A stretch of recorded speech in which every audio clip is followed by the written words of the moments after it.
Alexander Ulysses Thor presents The Hypocrisy of Truth, an author's blog. What is a man? How Hamlet helped me discover our God part. Hello, this is Alexander Ulysses Thor, and welcome to The Hypocrisy of Truth, an author's blog. I am the author of the Book of Tomorrows, an epic saga that begins at the end to tell a decidedly convincing tale of a visionary new America in the year 2190. Now, I have always been a big fan of Shakespeare, and truly believe that Hamlet is the greatest piece of literature ever written. Period. It is so much more than just a ghost story, and much more than I ever even knew. As a matter of fact, it actually answers the most important question ever pondered, which also just so happens to be part of the one soliloquy most often cut from films and play versions.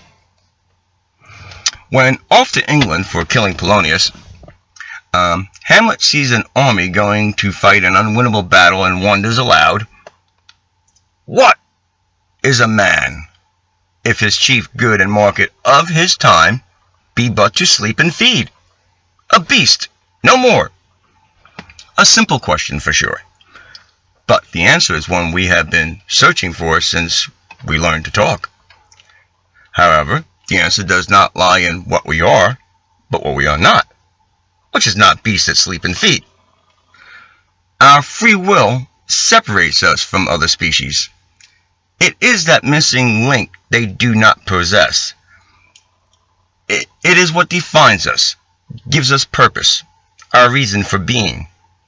After all, the dinosaurs had dominion over the land for 160 million years, and all they ever did was become bigger dinosaurs. Now, look at all mankind has accomplished in just a fraction of that time. We create, we build, we destroy, like no other creature that came before or after us. We believe we possess a powerful life force that lives on after we die. It's what I call our God part, giving us the free will to choose our own fate, something other species don't have. Born inherently knowing right from wrong, God lives inside each and every one of us. Our God part grants everyone the free will to choose to be Gandhi or become Hitler.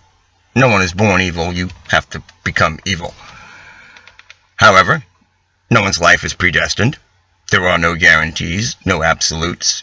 Nothing is set in stone. This is why great good can sometimes lead to an even greater evil. And great evil can also occasionally give birth to a greater good. Our God part is the conscious choice we make when choosing to serve the whole or only the self, to be part of the solution or become part of the problem.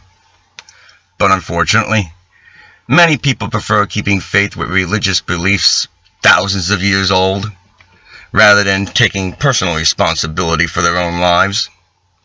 By clinging on to ancient myths and legends, we seem to have de-evolved into a gullible, lazy, subservient nation, subdued in blissful ignorance. We deny facts and dispute accepted science that has not been subject to debate since the Scopes monkey trial. There are even those mental midgets out there, not the physical kind, watching the Flintstones as if it were a documentary, all the time forgetting that we should never be ashamed of what we do not know, and only what we refuse to learn. Because if we don't start living smart, we are all going to die stupid. This has been Alexander Ulysses Thor, with an author's blog. Thank you for listening. I am just trying to start the conversation. You can follow me on Facebook, Twitter, YouTube, and by logging on to my website, thebookoftomorrows.com, where you'll find all sorts of creative goodies. Until then, best creative wishes to you all.